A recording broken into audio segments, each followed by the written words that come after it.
Hello guys, welcome back to Euro Truck Simulator episode 13. We are currently doing a helicopter job, which is paying $55,770 let me try that again. $55,766. We have $70,829. And we only need around $91,000 to pay off the Vital loan. So regardless, today will be the day that we pay off the loans. Let's get started. Alright.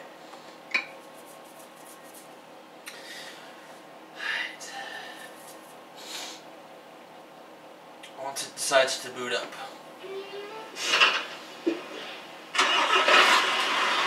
Okay, we're only around 330 miles away. There is the helicopter. Alright, so let's get up to some speed here. I do intend to customize this, give it a paint job, give it all the fixings, but right now we need to worry about paying the $91,000 loan, and then we will finally be done with the bank. And the only time we'll ever need the bank is, well, hopefully never. Hopefully we will never need the bank again. But we shall see. I'm hoping that this will be the final time where we will really ever need the bank, and if we do take out a loan, it'll be a smaller loan and not the maximum $100,000 loan. That way we can easily pay it off and we're not losing too much money. Another thing you can tell is that I've changed it from a 24-hour format to the standard 12-hour format that most people recognize. So we will get the PMs and we will get the AMs, and whatnot. I have messed around with a couple of the settings, so you know, it's not. Hopefully, it's a little bit better graphically than it was before. But I don't know.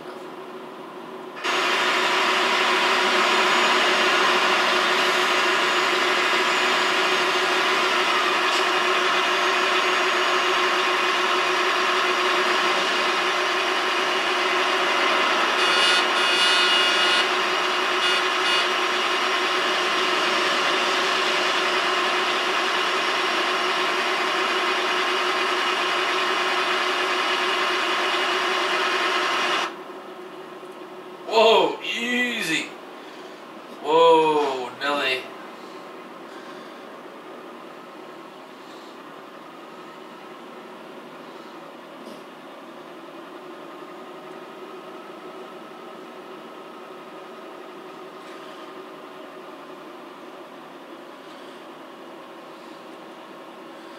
Alright, come on, let's get at that speed. There we go.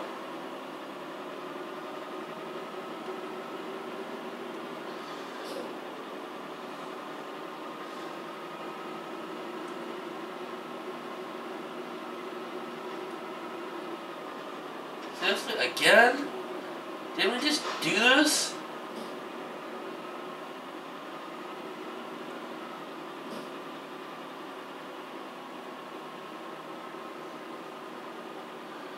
Alright, never mind.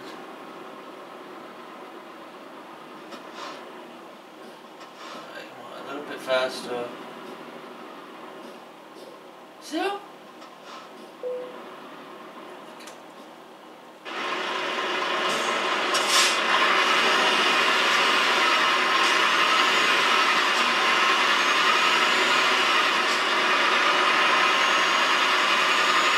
How much longer do I have? 22 hours.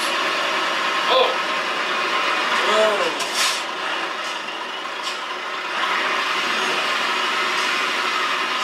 Good thing I stopped in time. Any damage? 4%, okay. I'll get that fixed after I pay off the loan.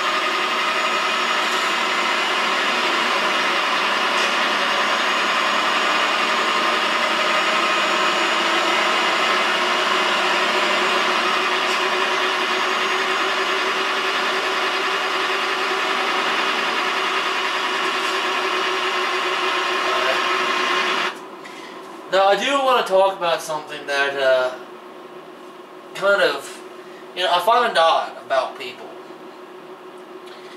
Now, in case you guys don't know, I'm an atheist, and as you'd expect, I am, as an atheist, I challenge the notions of a lot of people.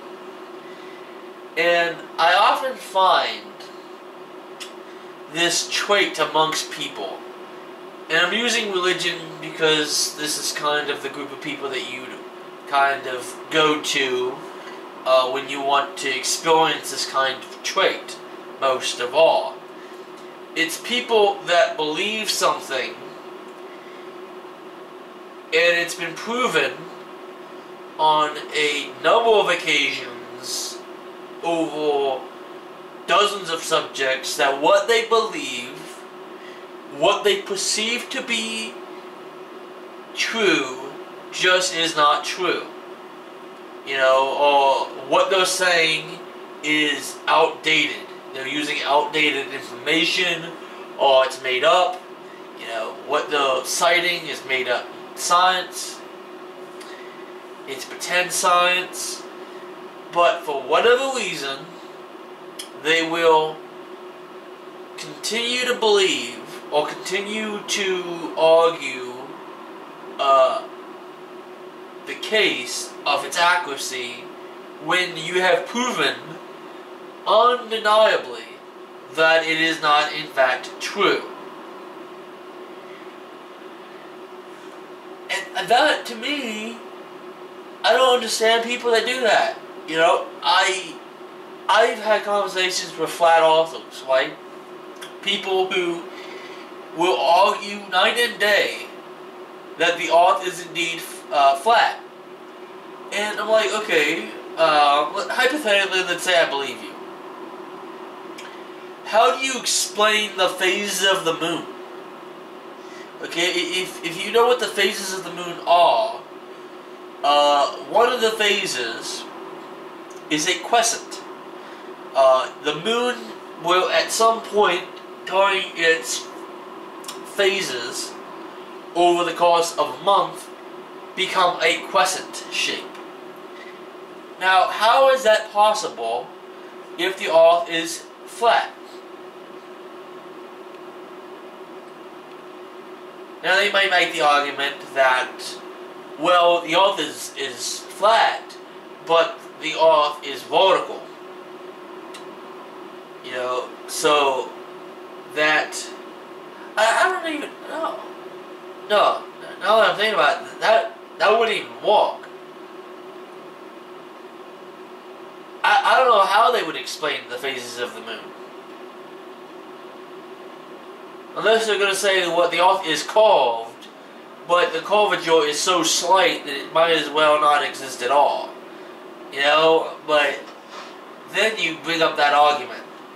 Well, what about the phases of the moon? The earth has to be curved. There's no other way for it to happen.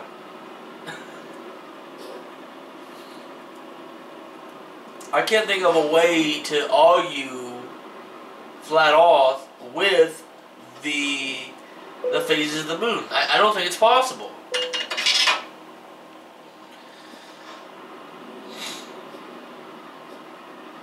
Now I'm thinking about it. I think that is the go-to argument right there is, how do you explain the phases of the moon on a flat earth? You can't. Because to argue for a flat earth would be to deny the phases of the moon. Now, of course, people will say, well, if you go to the horizon You know, if you go to a flat place and you look out, what do you see? You see a flat thing, right? But okay, imagine if I live on a island, okay, and the island is not that big. There's not really any height to it. It's maybe a couple feet above sea level, okay. Obviously, when I look out, I'm gonna say the Earth is flat because there's no height to go to that would allow me to see anything above what I would have seen at the coast. Of course, the problem with the argument is that it changes. If you stand at the coast, at sea level, the horizon is a couple miles. But let's say you're 1,000 feet above sea level. Once again, you look out. You're going to see farther because you're able to look over the curvature of the Earth. If you're in space and you look out, you're going to see even more because you're able to see even more over the curvature of the Earth. And if you are standing on the moon and you look in that direction, what you will see is the spherical globed Earth, because you are so far away from the Earth that you can see the curvature of the Earth clear as day. And flat earthers will say, well, it's because of the lens. It's because the images that you're getting are coming from a lensed, a specific lens camera. Well, I say, okay, how about NASA send up a camera that doesn't have that specific kind of lens, that wouldn't bend light. If a camera like that exists, send it up, and let's take pictures and video with that, and then let's see what they stand on that. I'd be 100% behind funding NASA launching a camera that the flat earthers would accept as evidence. But the problem is that even when you do present it to them, they'll just deny it. And that to me, that gets under my skin. I would have an argument and a debate with a lot of people, but as I've said to my mother, okay, if you're unwilling to change your position when the evidence has been presented to you, then the debate and conversation in general is pointless, because nothing will be gained in the doing of it. You have to be willing to change your position when evidence is been presented. And when you refuse, what's the point in having the conversation at all? There's nothing to be gained. Only headache. And I would rather avoid a confrontation with someone when I know that no matter what, it's not going to benefit anybody. I know that I'm right, and you believe you are right. And until you are willing to acknowledge that you can be wrong, having any conversation with anybody is pointless.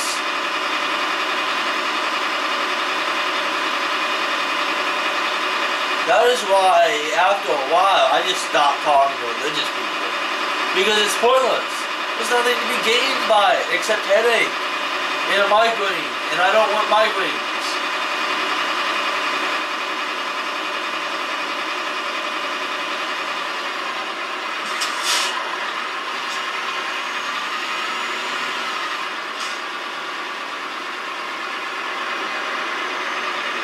I don't want to deal with that nonsense.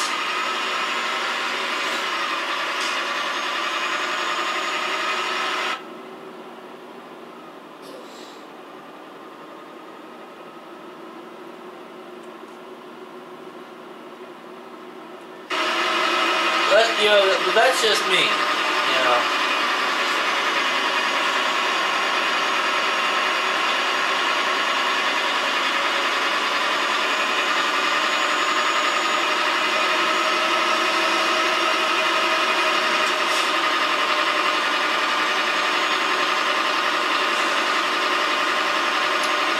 I'm sorry I went on that tangent, but that's just something that I've been thinking about.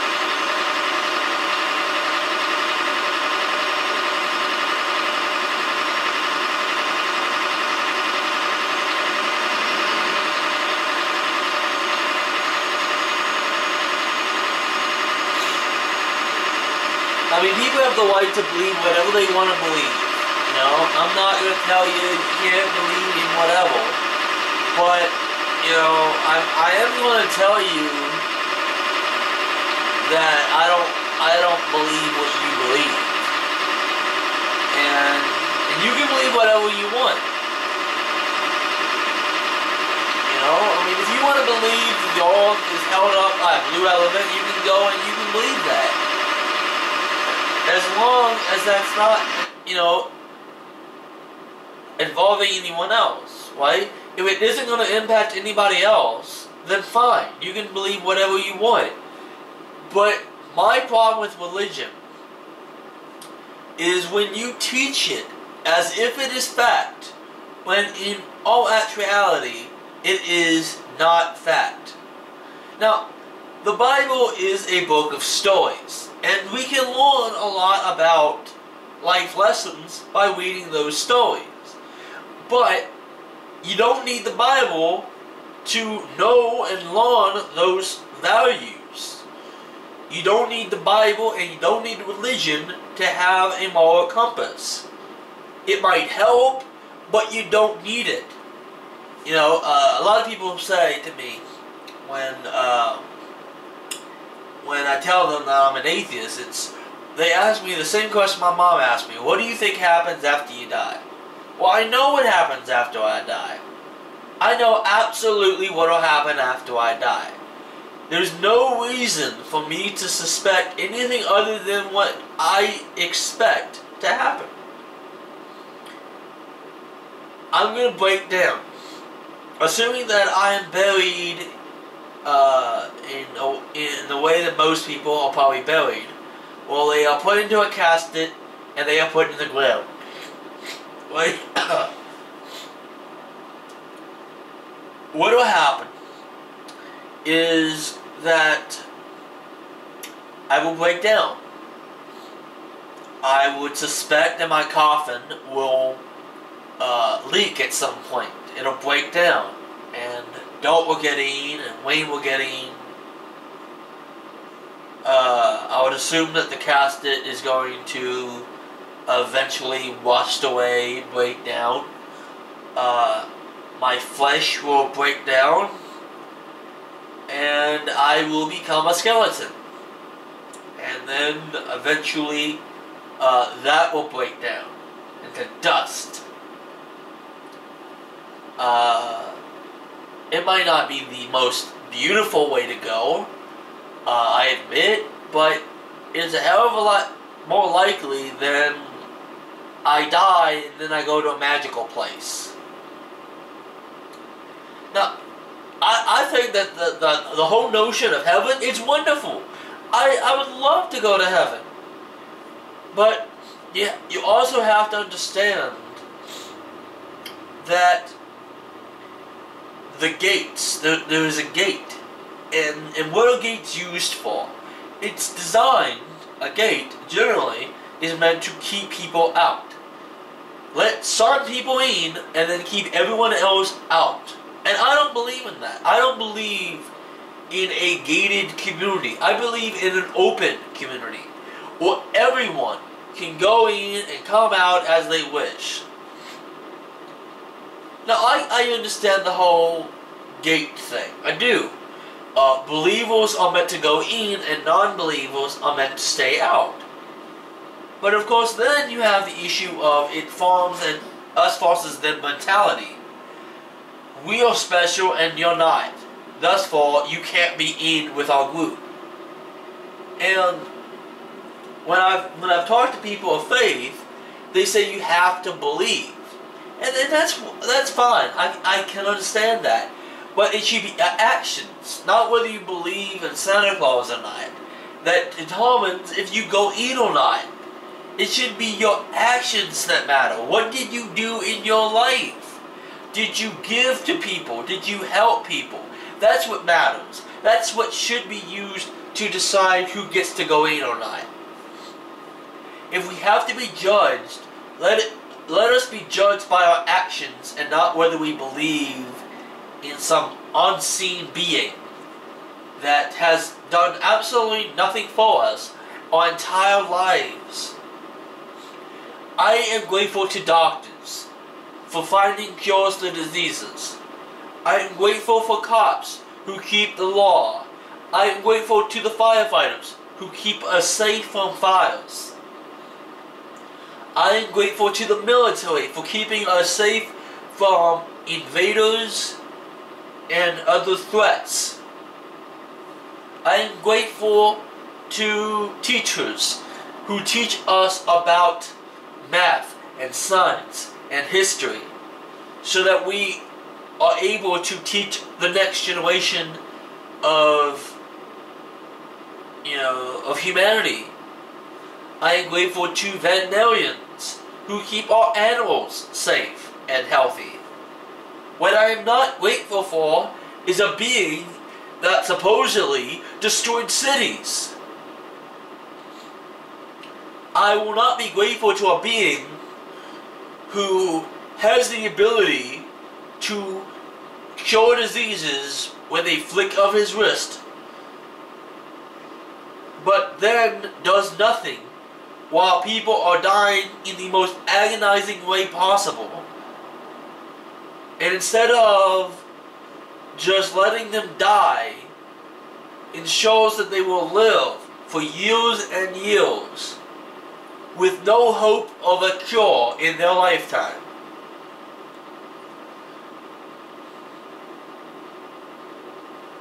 I'm sorry, but that's a monster, not a loving being, but a monster. Adolf Hitler, I would rather kiss Adolf Hitler's feet than for an instant be in the presence of a beast such as the Christian God.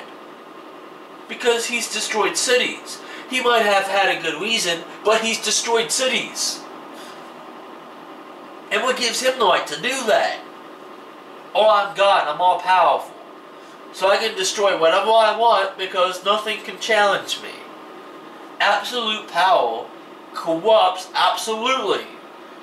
When you have power, you seek to use it. And oftentimes, you use it to your own benefit. And oftentimes when you do that, it hurts others.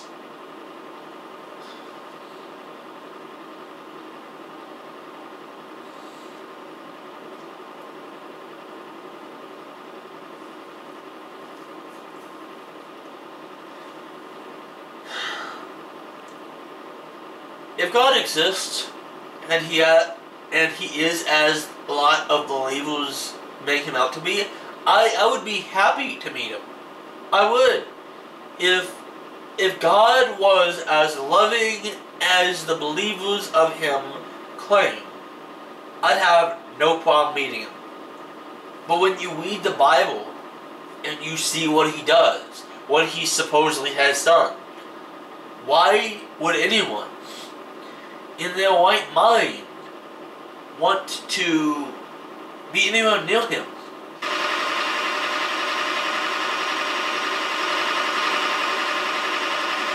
Wow, okay, that's kind of cool.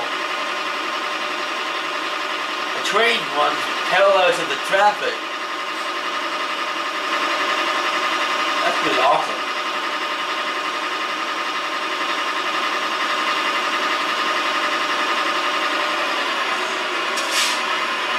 Oh, of course. Oh, fuck.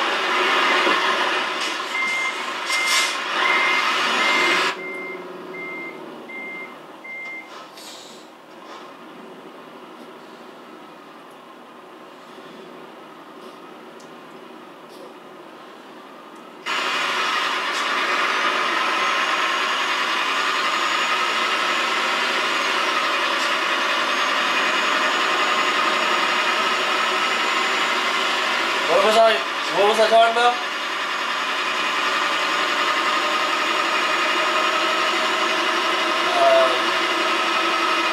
Oh yeah. I'd have no problem meeting him. But at the same time, you read the Bible and you see what he supposedly does, and why would anyone want to live with him? You know, for any time. It's just, it boggles my mind as to what it does. It just doesn't make any sense.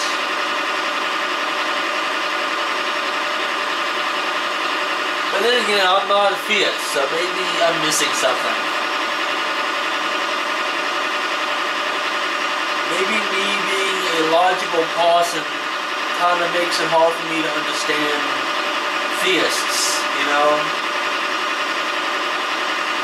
Maybe there is something about God and the Bible and other religions that us rational folk just don't understand. And if so, let me know. I would be happy to learn, you know, what I'm supposedly missing, because I don't get it. I don't get it at all.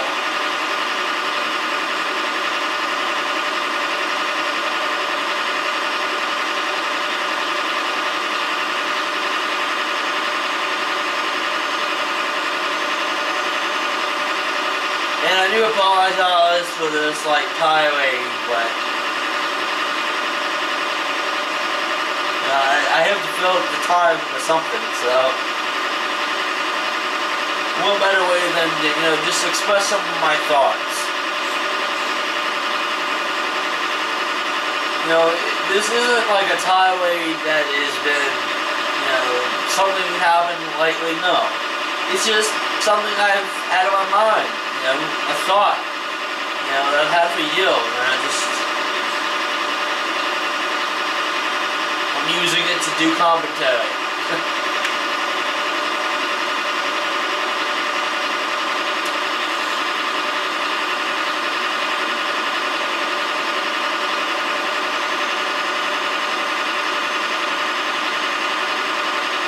So don't be like taking it too serious.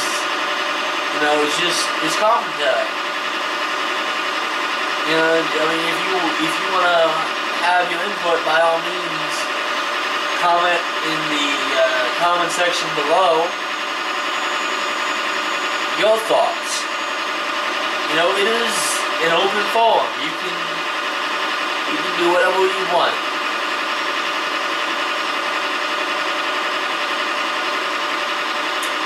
I'm not going to stop you.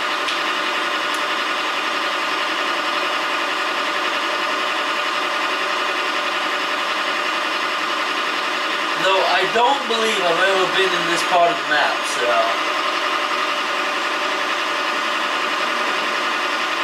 that's exciting.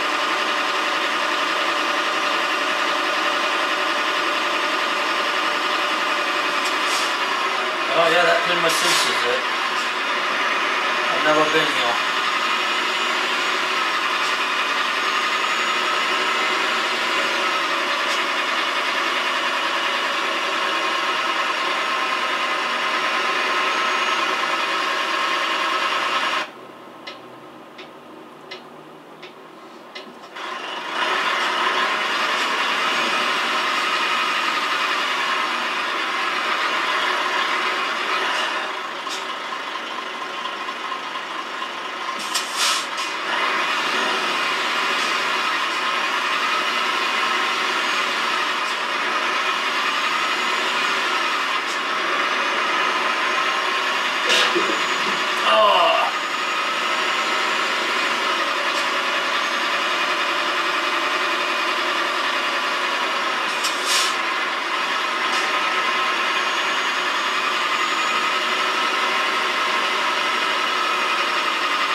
Alright, there we go.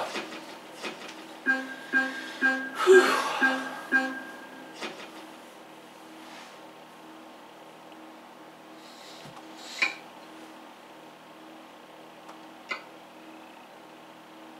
Master.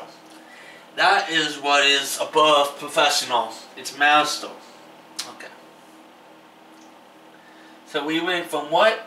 We went from newbie to that, to skilled walker, to professional, and we're almost to master. Okay.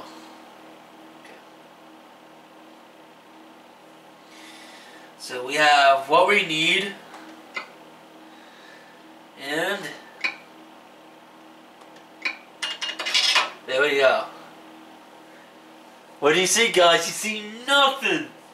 There's nothing. Oh, okay. My mistake. It's 400,000. That's the maximum. Okay.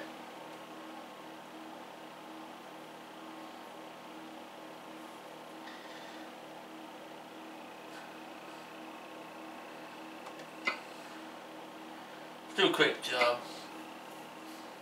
Just see what the quick jobs have. Acid.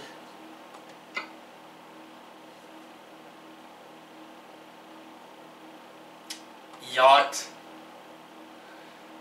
We haven't really gone to like Austin or whatever it is.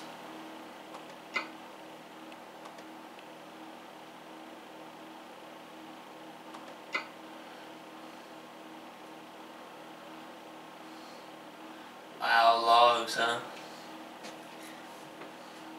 What's the other criteria that we can do?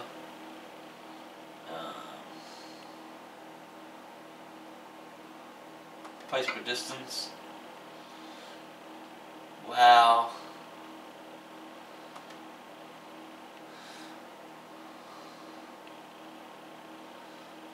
Yeah.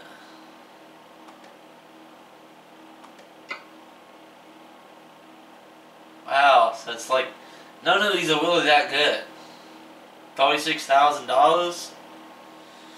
What if we were taking a job on the freight market? $54,000.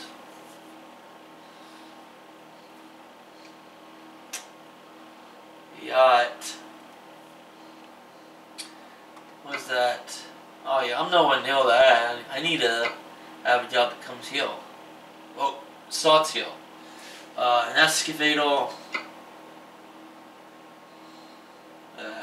Tractor. Oh, wow. Yeah, I don't think we've ever been to Hungary yet. I don't think anywhere in Hungary. So,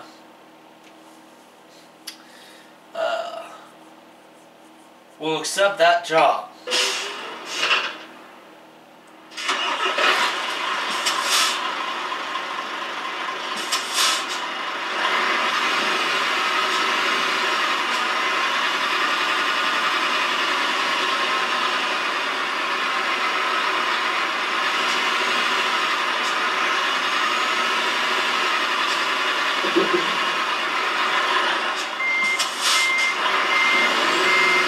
Let's just see what this is. Probably not gonna buy it, but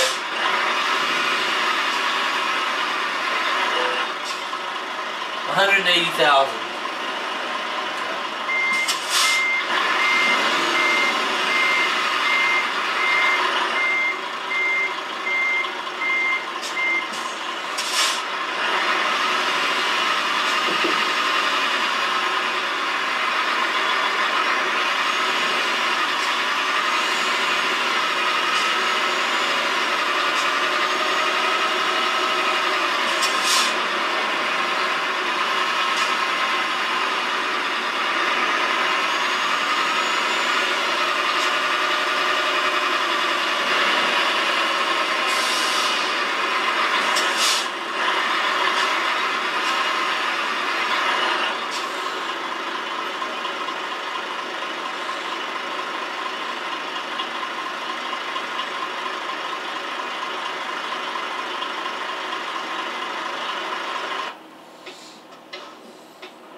we go. Let's see. Horsepower is 480, engine torque. Okay. 330 gallons, so. First off, let's oh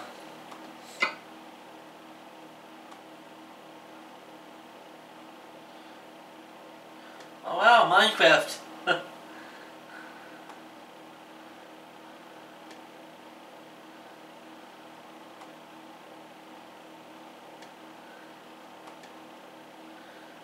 you go.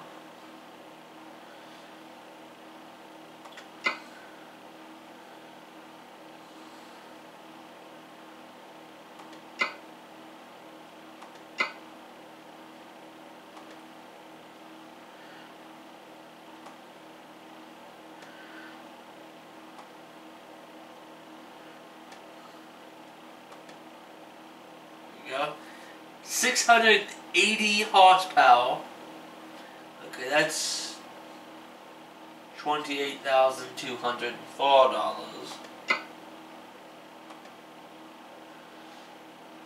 there we go.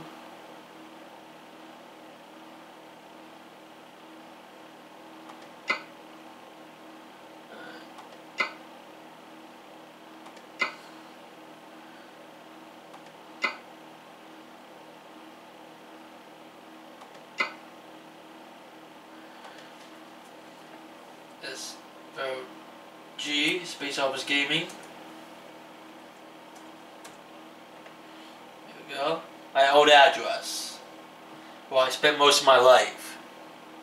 That was the address we had. Okay. Give me a compass. I got $2,000 that we can probably still spend.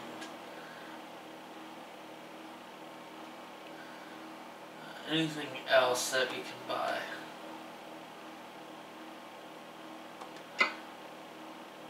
Might as well.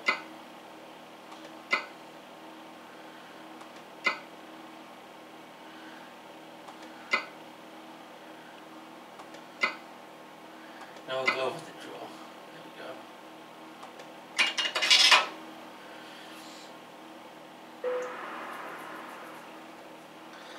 Now we have $2,138.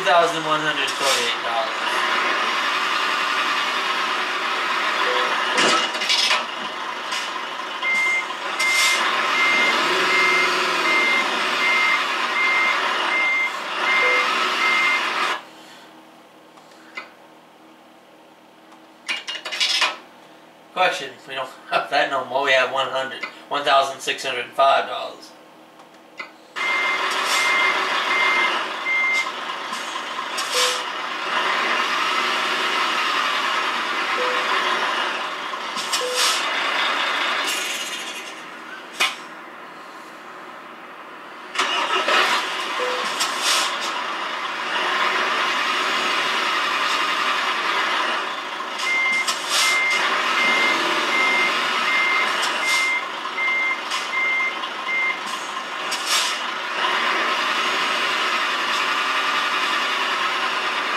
We will pick up the job and then we'll call it a day.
You know, I mean, while it's not the most money, I'm gonna take the logs.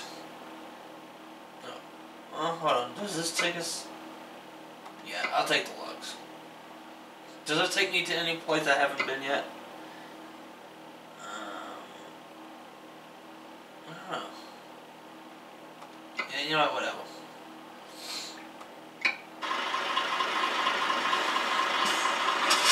Well, we haven't had to pick up jobs from one of these places in a while.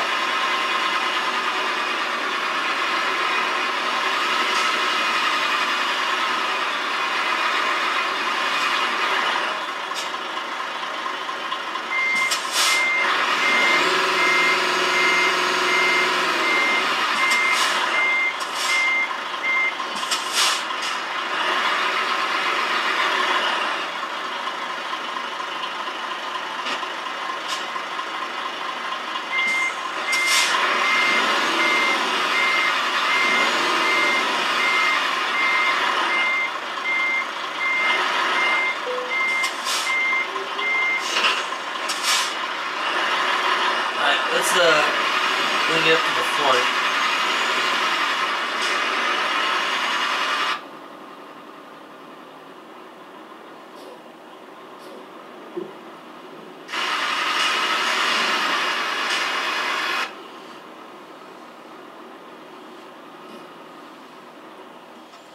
Okay. This may not be the longest, but there it is. So, see you next time.